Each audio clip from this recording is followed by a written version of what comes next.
মালাকুল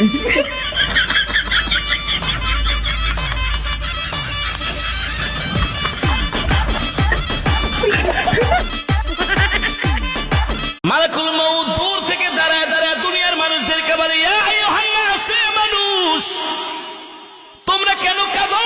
তোমরা কেন কাঁদো? তোমরা কেঁদো না, তোমরা কেঁদো না। আল্লাহর ইজ্জতের কসম, আল্লাহ তাআলা যতদিন তার হায়াতের জিন্দেগি দিয়েছিল ততদিন সে বেঁচে ছিল। তার হায়াতের জিন্দেগি শেষ, দুনিয়া থেকে আল্লাহ তাকে উঠায় নিছেন।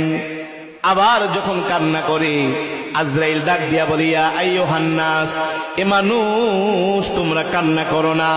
তার জন্য আল্লাহ তাআলা যতটুকুন রিজিক বরাদ্দ করেছেন ততটুকুন সে রিজিক খেয়েছে, তার একটা রিজিকও আর অবশিষ্ট নাই, তার রিজিক শেষ।